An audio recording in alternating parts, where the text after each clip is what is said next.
Hello, and welcome to lesson 25.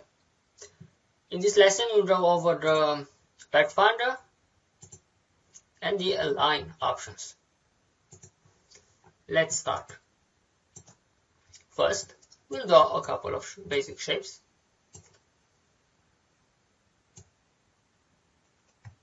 You can also, you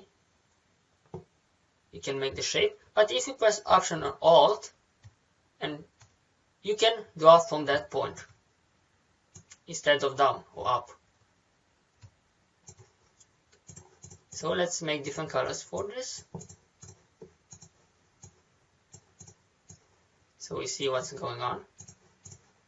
And we select them all and place them here.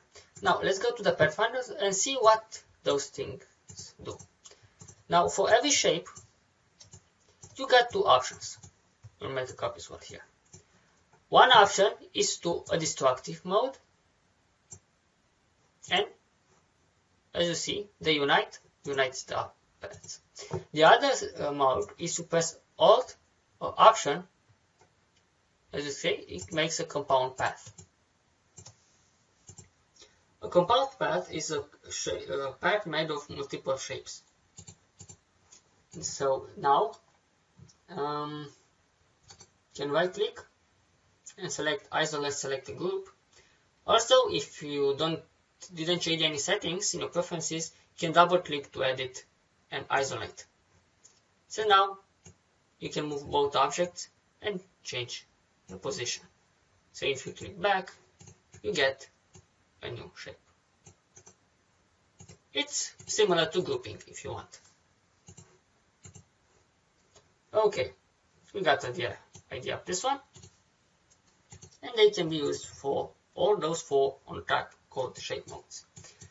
The next one is called minus front, and if an object is front, you can right click, go to arrange, and bring to front, back, backward, or forward.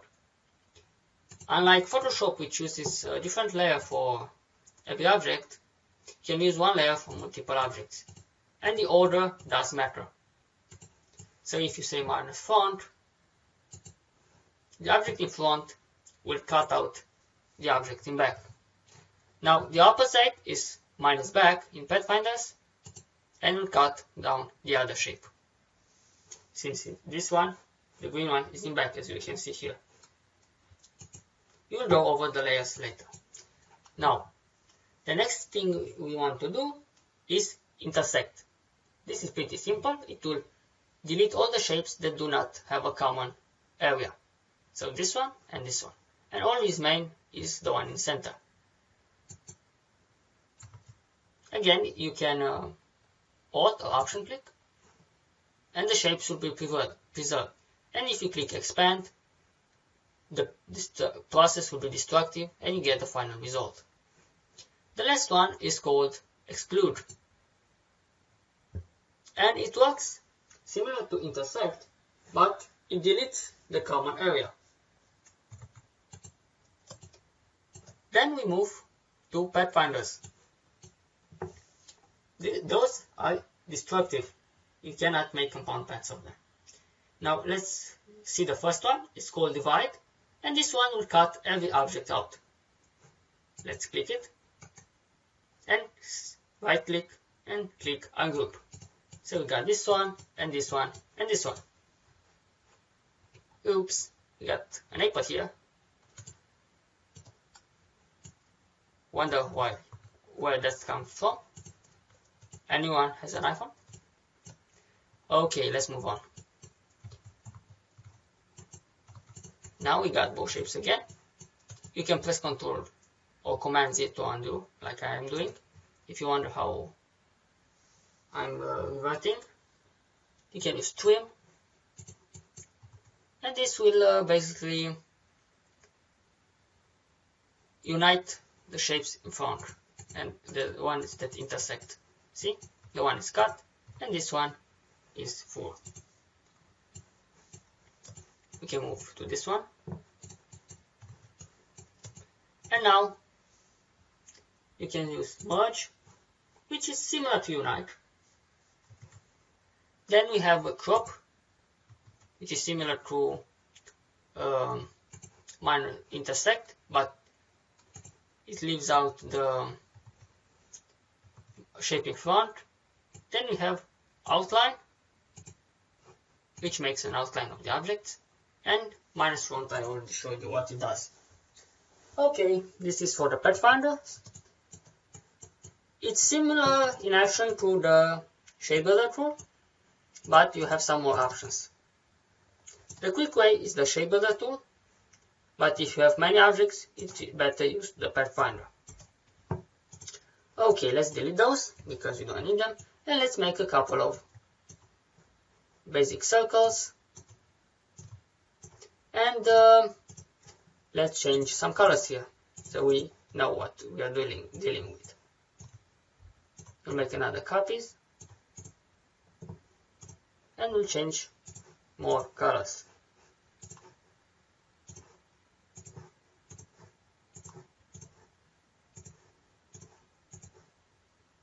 Okay, now let's see what we can align here. The first option is to align horizontal left. Be mindful that we have three options here. Align to selection, which is aligns to whatever we have selected, which is the bounding box in this case. Then we have a key object, we can align to a certain object. And then we have artboard, which aligns to the entire artboard, which is the margins here. So if we have the artboard and we click horizontal line left, it will move everything to the left. In order to prevent everything to overlapping, you group them. You press Ctrl or Command J. So if you press again, it will move everything. In order to ungroup, you press Command or Ctrl Shift G. Or just right click and choose the option. Okay. Then we can simply use align to selection and horizontal align center. It's better if we move them a little so they are not so perfect. So if you select this one, you can align center, and align center. Same for this, you can press and it will move everything to the most left or right object, in this case left. Then we have vertical line top, center, and bottom. So let's try to make this grid perfect again. Okay, this works. Now you got two other options. So we'll move this a little. Okay, that's good. Then we have distribute object. Can vertically, top, and so on. You can also choose those, for example, and it will make them equal spaces between them. Same for those. Now you got distribute spacing, which is a very nice method. It works with align to key object only. So you select the key object and the highlight will be around this object or whatever you have selected, but you can just click inside the selected group and you select another key object and you can increase spacing. If you don't remember, if you press shift you increase by 10 increments. Then you press horizontal distribute center and you can quickly align. Same for vertical, and that's how it works. Okay, one other thing, you should be aware that you can also align points. So if you have something like this, you can select the points with the direct selection tool and align them. So the align tool isn't limited to entire objects, but can be used on individual points as well. Okay, this is for this lesson, and see you in the next one. Thank you.